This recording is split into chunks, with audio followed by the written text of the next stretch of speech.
Hello and welcome to today's webinar, AI and Change Management, What It Means for Change Managers.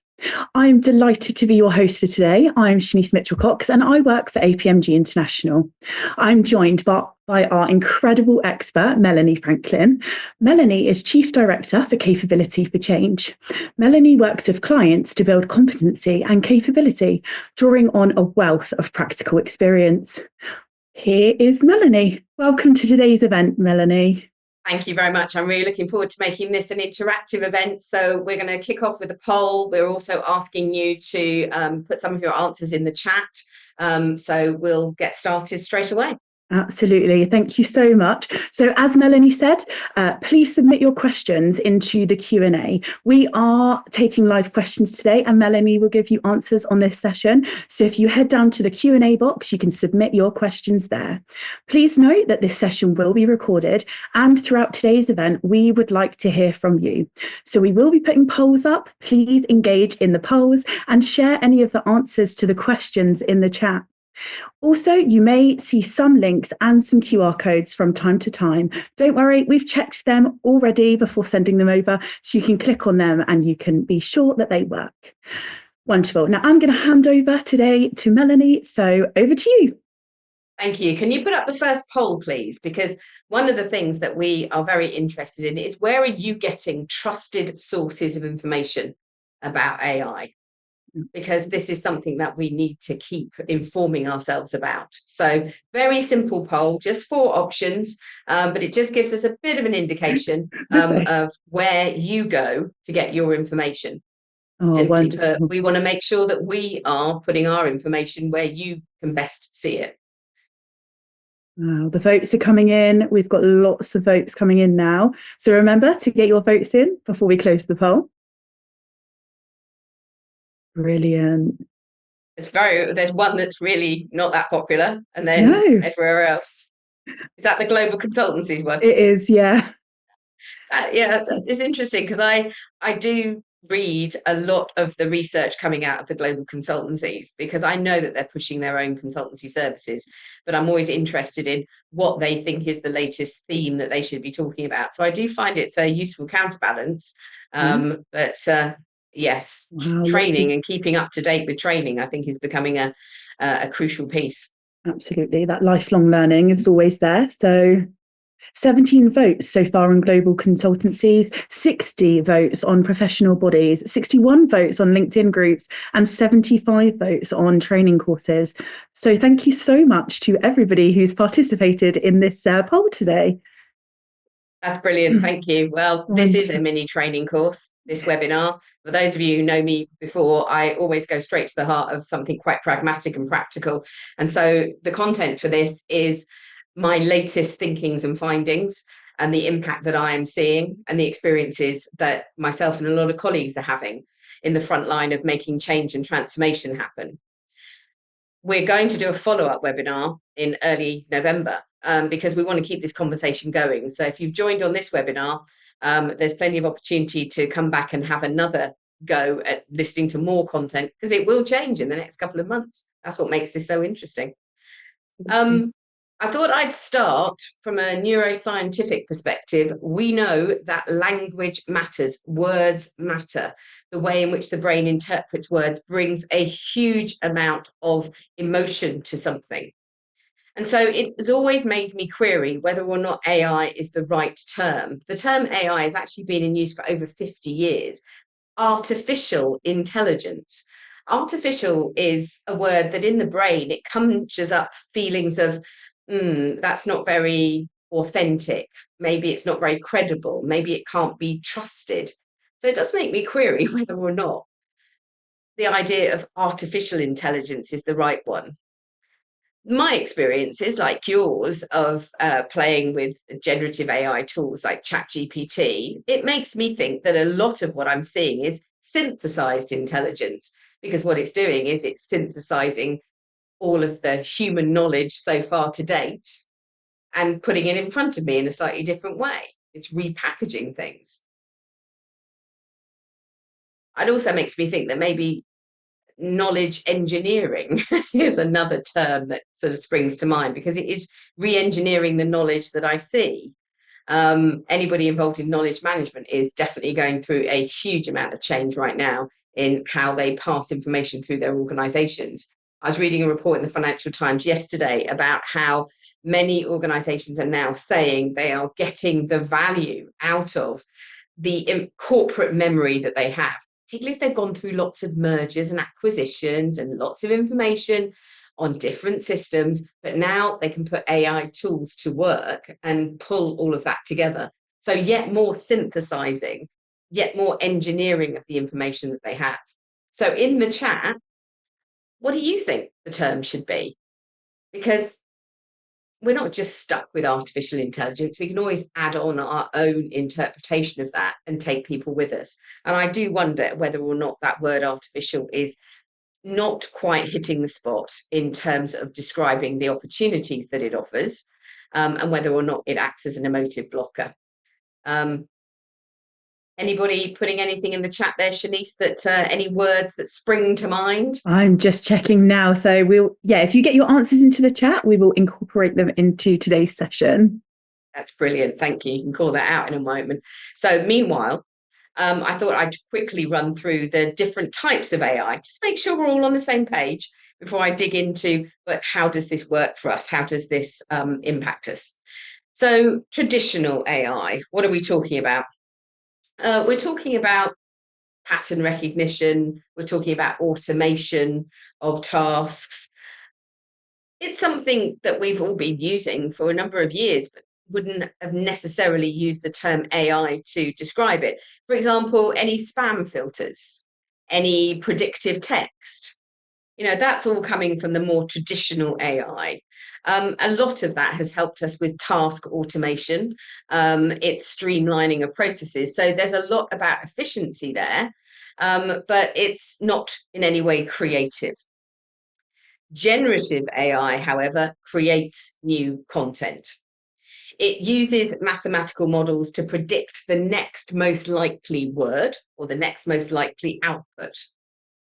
There has been a massive shift and an unexpected shift. Since ChatGPT launched a much more accessible product in November of 23, though ChatGPT accessibility was there from 2019, but none of us were really using it. In fact, none of us are really thinking much about it. But in November 2023, that's when we got ChatGPT and we could really start to use it. Prompt engineering. And now if you looked in LinkedIn jobs, you'll see the huge number of jobs there are for prompt engineers. So that's a whole new skill set that we've started hiring for. But the generative AI that we're using, whether you're using Claude or Grok or ChatGPT, for example, you'll find that it can summarize transcripts for you. It's creating plans and checklists. It can write you a presentation. It can develop some material into a graphical representation within the blink of an eye. But it does need prompting. Whereas the last type of AI we're talking about is agentic. It's an agent. Think of it as an assistant. In some of my organizations, they're starting to talk about twins, in that I can almost halve my role. There are some things in my role that only I as a human being can do, but actually there's my agent version of Melanie that can do a huge amount as long as I have set up the rules. It will take actions without constantly waiting for me to prompt the next action. It uses reasoning, it uses planning, it uses memory to do that. But it does mean that we have to be very specific in exactly what we want it to do and the parameters within which it takes decisions. But already we're starting to see that these agents are being put onto very repetitive tasks and are working incredibly well. I'll give you an example. This was from a retailer who wanted to sell summer garden furniture and barbecues and things like that. And we were able to put together an agent that looked back at buying patterns for the last few years, and it started to make decisions about the value of the offers it would put in front of customers based on previous buying history. and when it would start to advertise things. We'd set up a sort of 3-month window of focus for summer garden furniture in the UK. But it made the point that actually some people straight after the new year start to look forward to the summer and start to buy furniture. And other people wait past the 3-month window because they are interested in the offers, because they're saying, oh, it's early August now, summer's nearly over, so we slash our prices. The agent was looking at all of that data and making suggestions and taking decisions. So those are the 3 differences, things that we might use it for. So when it comes to change, agentic AI is something that we can use for nudging through a life cycle. We have a change life cycle. We set up checklists of things that should happen as we move people through their experience of the change, from initial awareness, getting them to feel quite positive, getting them involved and participating, making sure that they keep going and using resilience, all the way through to the celebration of the new routine, the new way of working. Well, we can actually ask an AI agent to do all of the nudging to celebrate and move them on to the next step, or nudging to remind them that they haven't logged into the new system recently, or they haven't downloaded a particular paper, or they haven't turned up to a training course. So we can use agents against a life cycle model. I'm finding that really interesting at the moment, because I think that I work in loads of organizations with their own change life cycles. I'm sure you all have one. I mean, if we scratch the surface, we're going to find that they are based on things like Kotter's 8 steps, Lewin's 3 steps of unfreeze, change and refreeze, or Bridges, endings, neutral zone, new beginnings. But everybody's got something. We've got 5 C's. We've got 3 T's. I mean, different organizations have got different models. We can now nudge people through that. So I think this comes back to, well, where do we fit into things?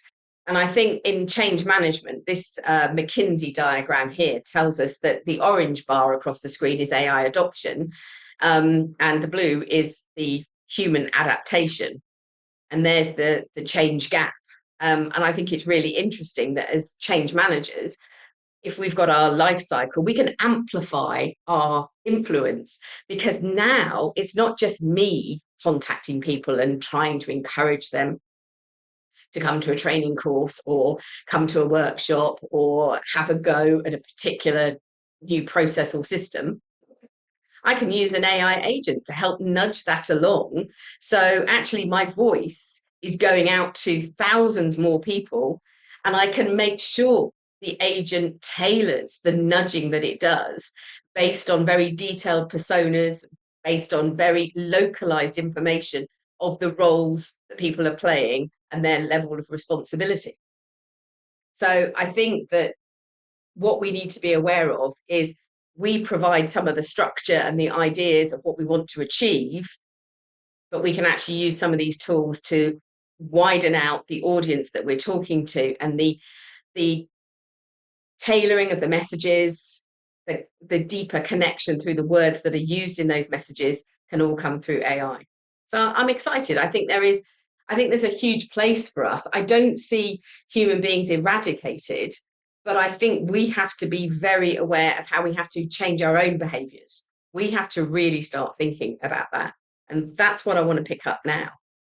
Because I think the most important recognition is that artificial or synthesized intelligence is very good for certain things, but that cannot be in isolation away from human intelligence. I've been doing a lot of work with a big global client yesterday and the day before, and one of the things we kept coming back to is the value of human beings and what makes human beings different. I love Professor Daniel Goleman's work from Harvard. He was the guy who coined the term EQ for emotional intelligence and published the first book on it 28 years ago. And he makes some fantastic points about the fact that whilst AI can understand and observe emotions, sentiment analysis is a way in which AI can observe the language we're using, the tone of voice that we have, and make predictions on whether we're feeling angry or excited or happy. it cannot for itself experience those. And therefore, it does not have the empathy. It can appreciate that somebody may be in a certain state, and it can customize messaging to that person based on that assessment. But it can't look you in the eye, and it can't build that human connection, which creates oxytocin, which creates that feeling of trust, which opens people up to say what they're really feeling. So to put it simply, in the world of change, what we're really doing is we influence, we persuade, we nudge, we encourage people. And AI will not be able to easily replicate that because it doesn't have those feelings itself. And if we look at it from a neuroscientific perspective, feelings are what are observable. It's the behaviors. Feelings, we feel a certain way, therefore we behave a certain way. Emotions, the definition of emotions is that it creates a certain neurochemistry in the brain. So if I am feeling happy, it is likely that my brain will create endorphins, it will create oxytocin because I'm socializing with you and I'm feeling like I'm part of my tribe this morning, and therefore I'm feeling very happy to be with you. So whatever my feelings are, emotions are the neurochemistry that's created behind the scenes, and AI doesn't have that. So if I have to keep things very simple, when I'm doing board presentations, a slide like this helps get the message across that we can automate a lot, we can generate a lot of content.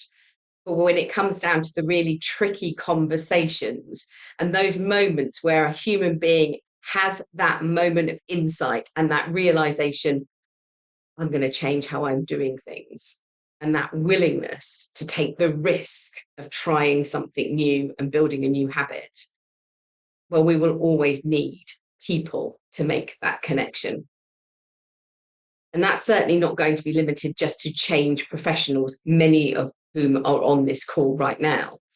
But this also tells us that the world of change management means that we need to help line managers, team leaders, supervisors understand the cycle of change, the life cycle models, the activities that help people adopt new behaviors, because they are going to be in the forefront of that, inspiring, motivating, persuading their teams to get on board with the new behavior.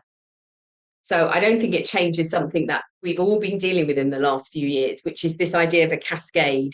There's a few of us as change professionals working in an organization, but the most important thing we do from the get-go is we build out that network of champions, network of supportive managers who take the change deeper and deeper and deeper through the organization for us. So again, if you're a change professional, on the left-hand side, all of that human ability that you have rises straight to the top, incredibly important. But what excites me about AI is that it helps me create the time to do that. I think there's something about automating a lot of the materials that I create. I get very excited about the tailoring using personas, so I can end up with communications that feel far more personalized without having to stay in the office till 11 o'clock at night to create it. And I get that time back, and I've got more time to talk to people. And that ultimately is what we're talking about. So humans have a massive advantage, but let's not ignore that AI is fantastic at producing information, producing statistical analysis that gives people the evidence that what they're doing is valuable. It very quickly creates plans and checklists. It very quickly will track progress, as long, of course, as we give it the measures of progress that we're looking for. So let's have a look at some really practical things that we ought to keep in mind, very high level, because we could do this as a full day workshop, but let's take 4 elements that I'm seeing in practice right now around the world. First of all, I think that the adoption of AI and the speed of this adoption interesting that McKinsey came out with a couple of years ago, this idea that AI would automate half of all work between 2040 and 2060. But since November 2023 and the rapid adoption of generative tools, they've actually pulled that back into 2030 to 2050. So I definitely feel that, things are accelerating. I think that it means that whenever I'm looking at the vision that senior leaders are giving me for the transformation or the changes they want to make, we have to look at that and go, well, actually, there's probably a swathe of people that we are going to remove from the organization structures because we can remove easily replicable tasks. We're seeing this, aren't we, with the graduate hiring crisis. Why hire a graduate just fresh out of college who doesn't have much experience or knowledge? They would be doing easily replicable tasks. Well, we've automated that with AI. Now, that brings us to a whole new set of conversations about, well, how do we then train people up to take on senior roles if we're not hiring any juniors to begin with?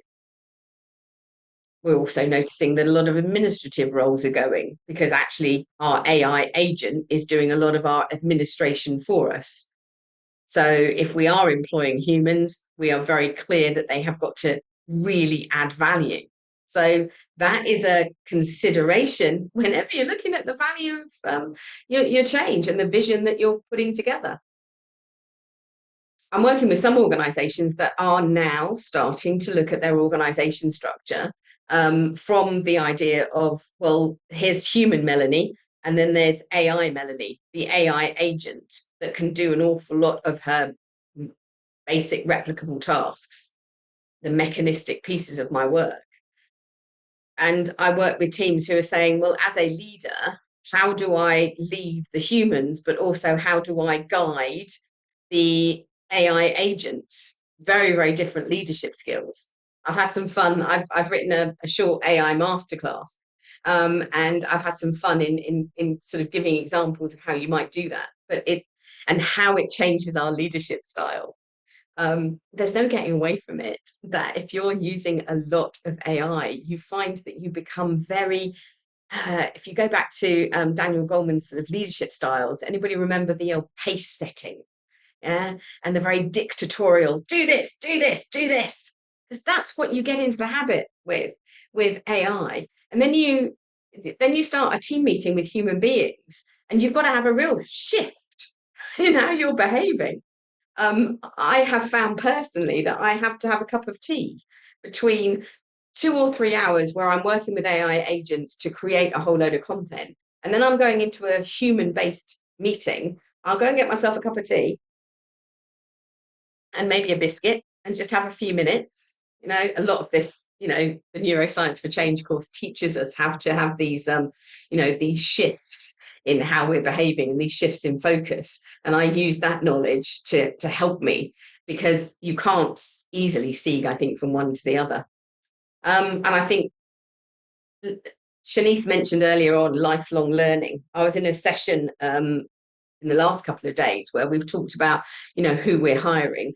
And every HR director I work with, every one of them talks about curiosity as the key characteristic we are now hiring for. Because in a world of so much uncertainty, you want people to go, what's next? What else is there? And at the heart of it, that is curiosity. I've written some short techniques on how we create curiosity in people, because I think increasingly that is something we should be looking at. So those of you on the Changeability Pro platform are getting those neuro hacks. And I think building curiosity is incredibly important. We've been talking for the last few years about building resilience. Now the focus is in curiosity. That's what I'm seeing in terms of trends around the world. Context. Very practically, AI cannot guess your context. If you don't tell it who this is for, or in which industry or which circumstances this change is going to take place, then it will make its own decisions, and it will go quite wide, and therefore what you'll get back is quite generic and often quite useless, frankly. And that's the kind of content that people know immediately has been generated by AI, and they don't like it.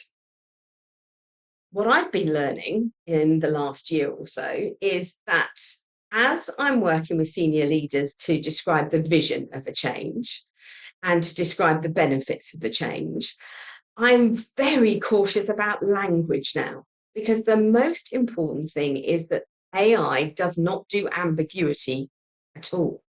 It will, if it's not clear what the word really means, if we've got some padding in a vision, some nice little phrases that perhaps were sort of politically correct or sort of culturally acceptable, but actually nobody's really sure what the word means, then AI is going to fill that gap with its own interpretation.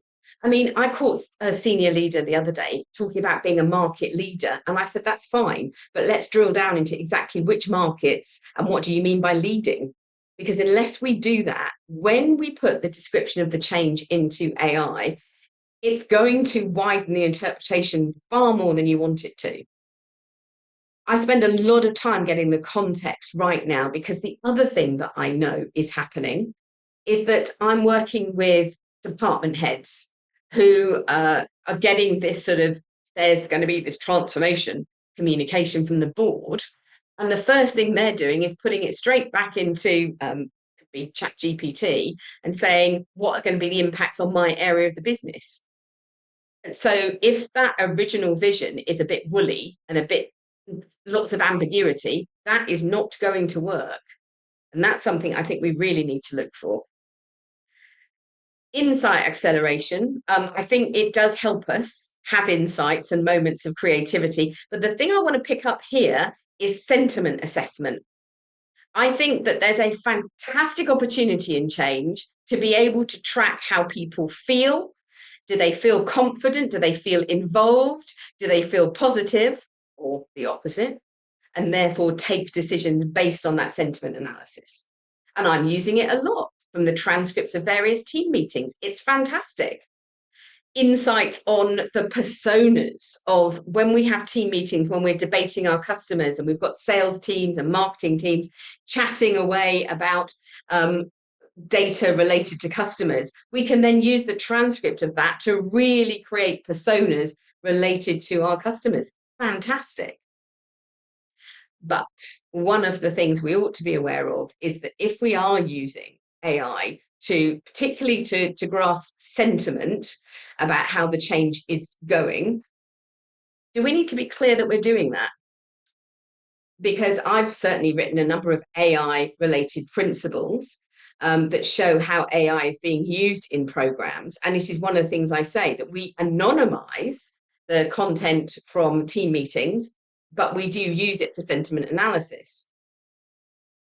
But I need to be careful, I think, because I'm worried about psychological safety, and I'm worried about toxic positivity.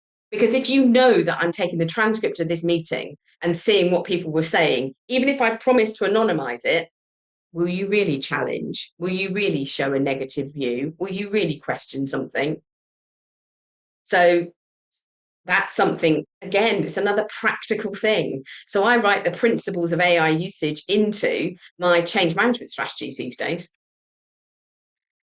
And then we've got to look at this idea of resistance. And the thing that is really hitting home, we've always had resistance to change. And, you know, sometimes that resistance is, this isn't relevant to me. Sometimes the resistance is, I like the idea of the change, but frankly, I'm just so busy. And we've gone in and we've tried to overcome that level of resistance. We've always had people who are resisting change because they are very comfortable with the status quo. And they see the threat of losing all of their knowledge and experience. But I see an additional threat now, and I see a far more pernicious resistance to change, which is that AI has the capability to eradicate people's jobs more so than ever before.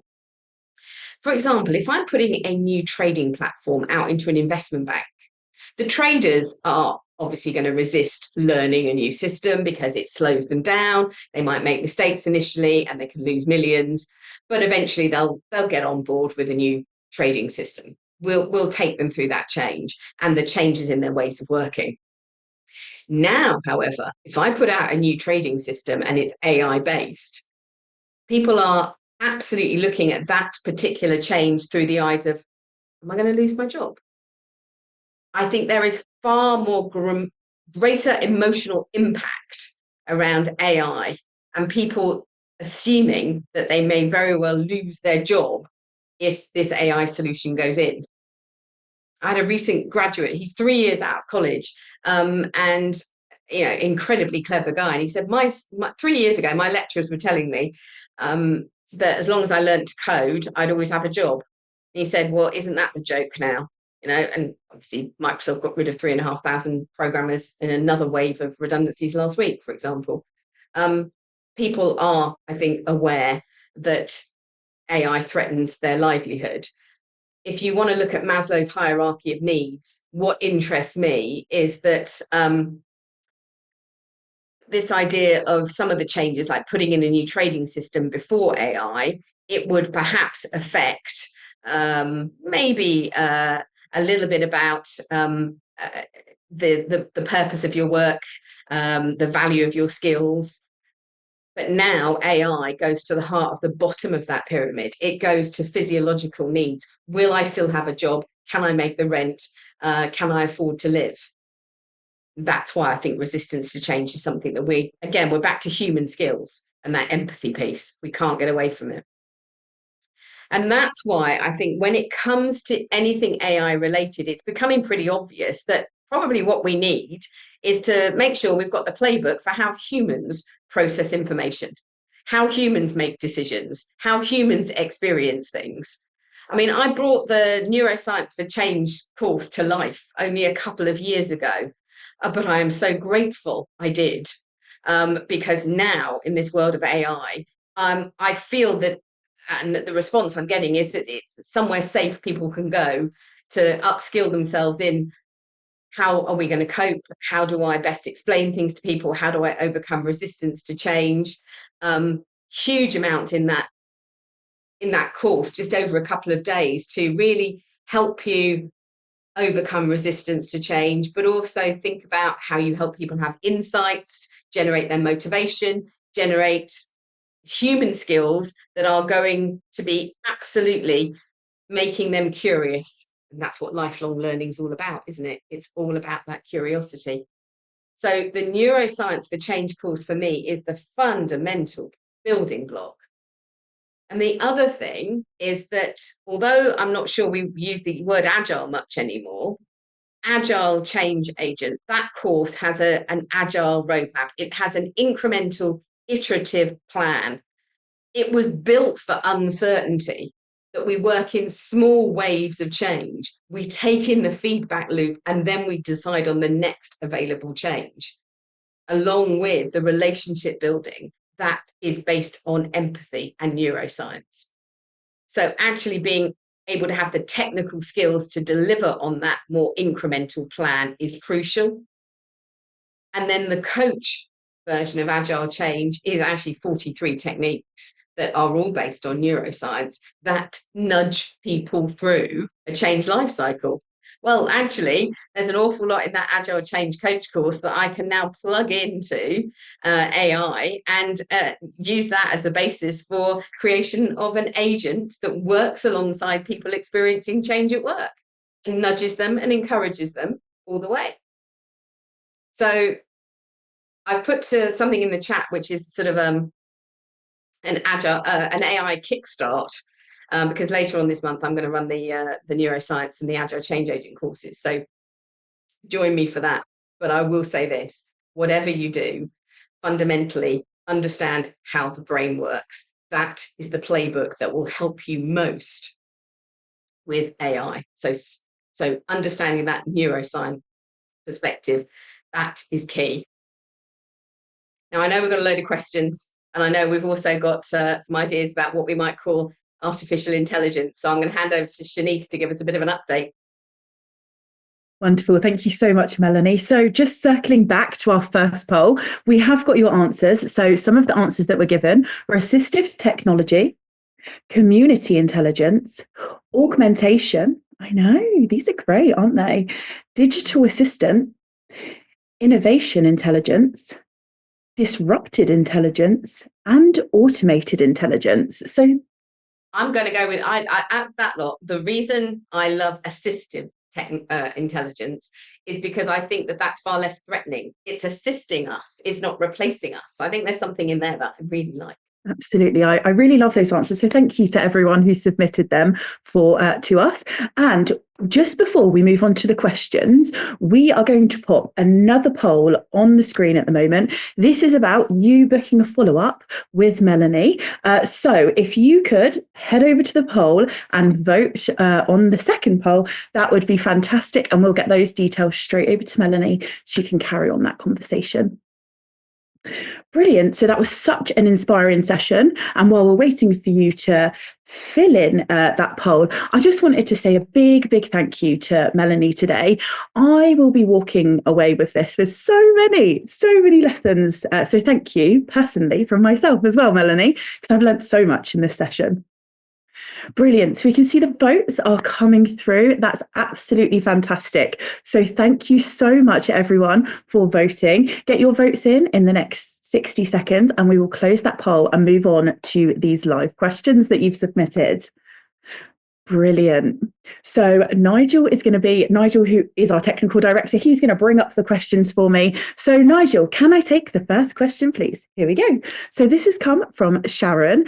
How might you approach conversations with extremely averse clinicians to encourage them to try AI/technology-based tools to streamline their processes without hitting an instant brick wall in terms of worries around governance and accountability? I think the first thing I always go to is getting that person to share an example of a process, a time-consuming process, a repetitive process that perhaps drives them crazy. And I might start that conversation with sharing an example of my own. So I think this does go to authenticity of leadership as well, by the way, in that I think it's really important for us to, we need to have experimented ourselves and to find things that we perhaps have used AI to automate or generate content for that has genuinely saved us time. So I think you have to get into that empathetic conversation about, I was worried what the impact would be on my own role. Here's a few live examples of what I've been doing in the last few weeks, for example, and then ask them. Don't get in there into a conversation about trying to sell the benefits of AI. What you're trying to do is you're trying to find something that frustrates them, and how that might be different if they were using AI. So, and I think that's the thing. It's people then having that moment for themselves going, oh, well, okay, maybe we could use it just for this tiny thing. And that's the thing. It's, again, a very agile approach, isn't it? An agile change approach, which is a tiny first step of one tiny bit of what they do. And if they can see a win there, then we move forward. But that, I think, is the thing that to get them on board with. Wonderful. Thank you so much. And Sharon, I hope you've enjoyed that answer, and thank you for submitting today. Nigel, can I take the next question, please? Brilliant. So this is coming from Anastasia. What are the first steps or best practices on setting up/training an agentic AI? It has to be back to reasoning. We've got to set boundaries. AI will just keep going. So we've got to set criteria. I do a lot of, in the Agile Change Agent course, we talk about criteria-driven decision-making. And what that means is you have to be absolutely clear. What does the end goal look like? What does good look like for you? And you have to be very specific. Sounds simple, but it's actually quite hard to do. If you imagine that you were getting ready for a big presentation, what does a good presentation look like to you? It means that you almost have to walk yourself through that presentation and think, oh yeah, we should have had a poll question at the beginning. Oh, we should have had some graphics there. Oh yeah, we should make sure that the font is actually quite large because people might be looking on small screens. But you only get those criteria if you're kind of living the experience. And that is what's so difficult for the brain. The brain finds it hard to predict the future. It can't imagine the future very easily. It doesn't want to. So we have to help ourselves get into that spirit of, okay, I'm actually presenting right now to all these people, what would good look like?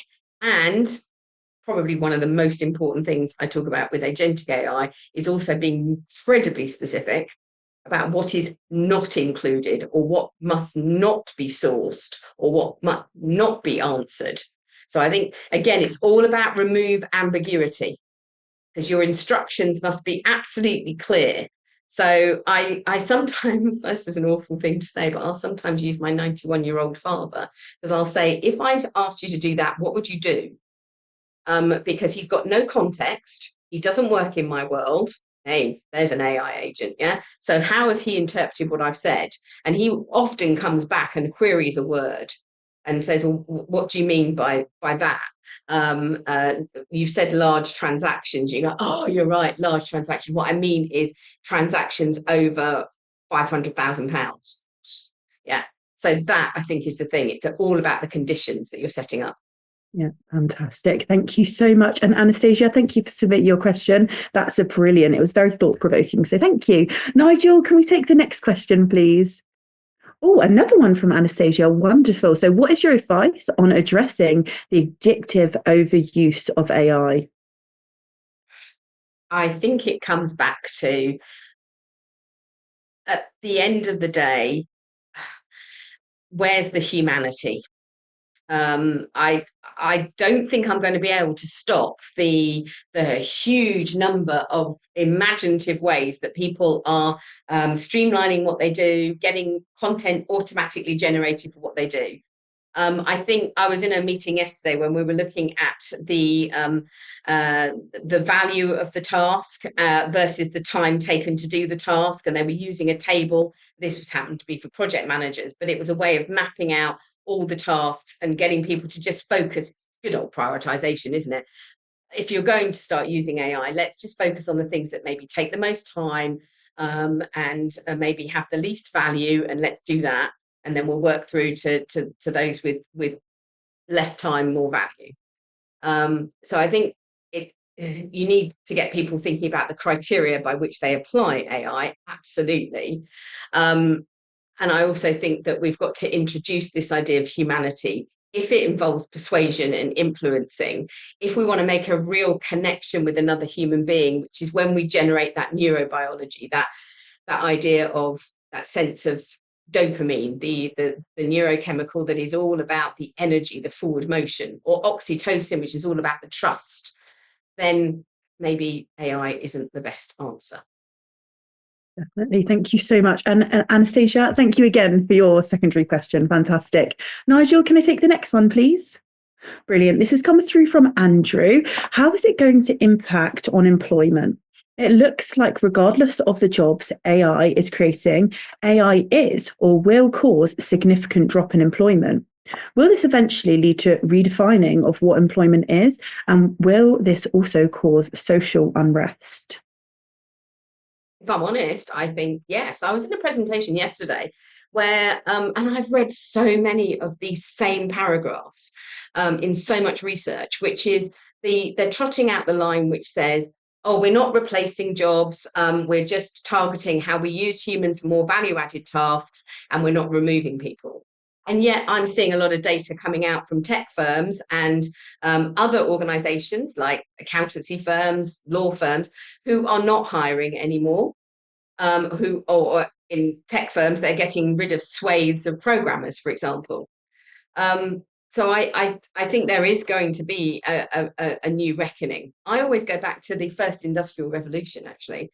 I think about how mechanization, for example, on weaving of cloth, and how that completely changed things. And the people that lost out, that no longer had employment, were the ones that were not prepared to upskill, the ones who weren't prepared to do a completely different job, because actually the original job had gone and now they need to do something else. So I absolutely think that there is going to be a reckoning, and that we're already seeing it in graduate employment that graduates are finding it really difficult to get their first leg up into a job, because actually they do take an awful lot of time to train up.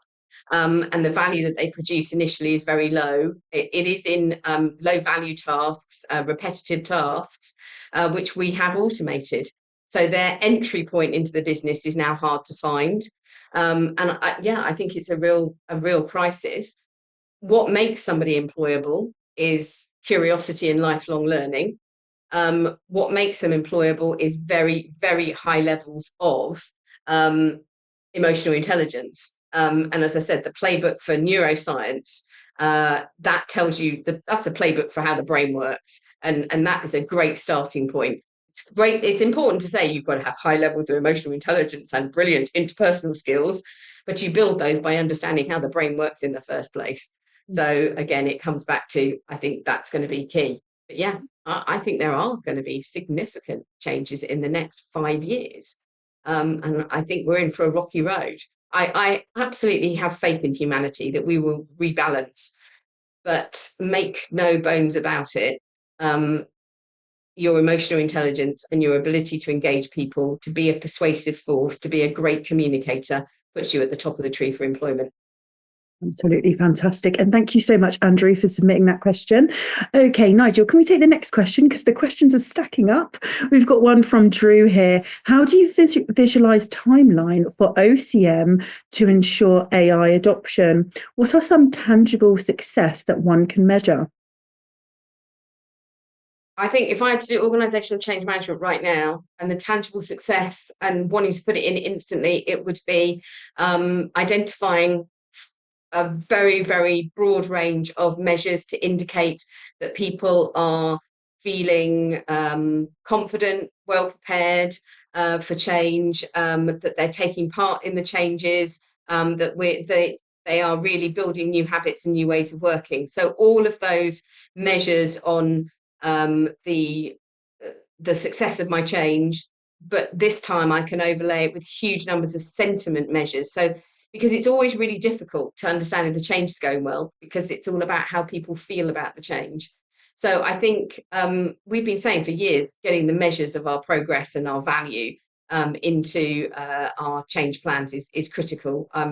It's now non-negotiable. So spend much more time strategizing. What will I notice is different if it's going well? What will I notice is different if it's not going well? And make sure that you've identified all of those measures and that you are using AI tools through a lot of virtual sessions and actually tracking this. That I think is the first step. That's probably the most important one. Wonderful. Thank you so much. And Drew, I hope that helps you. Nigel, can we take the next question, please? Another one from Drew. In your recent experience, are execs actually seeing AI as a vehicle to reduce headcount and therefore helping people to have an adaptive mindset is a hollow gesture as their jobs will go? I'm not sure at a senior. I'm actually seeing a lot more bottom up than I am seeing top down adoption of AI, if I'm honest. So I don't think that the nightmare scenario you've outlined is there yet. No, I'm not seeing that, but I'm seeing a lot of people in the bottom up identifying ways in which they can streamline their own tasks. And hopefully that is giving them an ability to cope with the increasing volumes of work that they've got, and the increasing volumes of information they need to process for themselves, which is why I think the generative AI tools are being picked up so rapidly, is that we had information overload and we were just not acknowledging it. I don't think we're there yet for a more cynical senior leaders putting in AI tools and removing swathes of staff, and therefore saying that people need to be adaptable and flexible is a hollow promise. I don't see that yet, but that isn't to say the next few years that might not become the issue. Absolutely. Thank you so much. And thanks again, Drew. We've got time for one more question. So Nigel, can we take the final question for today, please? This one is from Charlotte. If the lower skills are being automated, how will those graduates ever learn how to complete the higher level tasks? It's great to be able to automate the repetitive tasks, but the higher level people will only be around for so long, and therefore, Are we removing succession? I can see your hypothesis. I think that what it means is that we will completely reevaluate how we train anybody to enter into an organization. If all the entry level tasks start to disappear, and it doesn't matter which profession you're in, and you have to then come in at a higher level of skill set, we're actually going to have to do a lot more walking people through of those basic transactions. They don't do them, but they'll need to understand them. So they'll need to have an training on what is happening in the base level of our organization and all the transactions that are taking place and all the things that are happening. And actually we're hiring for something quite specific that we're asking people to do that's possibly at a much higher level of ability. So if you're a lawyer, you're not going in to be preparing all of the basic contractual stuff. That's being done by AI now. But what we are training you to come straight in to do is to be able to hold a negotiation with two clients, one of whom wants one thing in a contract and somebody else who wants something else. So I think, we can explain the technicalities of how AI has produced the contracts, but actually the entry level and where we're going to have to aim our training is going to be at that negotiation, questioning, empathy, relationship building piece between those two clients. And therefore it goes back to actually the human, that you will have got that job in the first place because you would have demonstrated high levels of emotional intelligence and interpersonal skills. So I think that is where we're heading towards. Absolutely. And thank you so much for all of your questions today. Thank you, Melanie, for all your answers and your overview of today's session. I would like to just thank everyone for joining us today. We will be hosting another one, so we will be in contact with you via email to send you a personalised invite, and we will include some additional resources on that email too. So I just want to look ahead now for some future events that will be coming up here at APMG. And like I said, we'll make sure that you have your invite to our next webinar that we'll be hosting with Melanie around change management. So thank you so much. Melanie, can I take some closing remarks from you? Oh, sorry. Can I take some closing remarks from you today about today's event? Make time to upskill. It really is that simple at the end of the day. I think that I put time aside to be reading a wide range of pieces of information, making sure that I'm listening to TED Talks, webinar recordings, actually listening to them, and having a chance to form my own views and to develop my own understanding. This is moving so fast. You won't get a complete picture, but information is important and an understanding. You've got to have a voice, you've got to have a view. Absolutely. Thank you so, so much. And I would like to thank you all again. I'm going to look ahead now and go through some upcoming events that might be of interest to you. On the 17th of September at 1 o'clock British summertime, we'll be hosting Future Proof Your Career, the skills that will matter most. This will be live streamed on LinkedIn and YouTube. So don't forget to head over to LinkedIn and follow APMG International. On the 1st of October, we'll be hosting another live stream, The Modern Project Manager. What skills do you actually need? And on the 23rd of September at 11 o'clock BST, there will be a Building Skills, Building Futures, how Sophia is changing lives. Please head over to APMG International to register for that event. And head over to our social media, like and follow us, and we will see you on the next event. Thank you for joining today.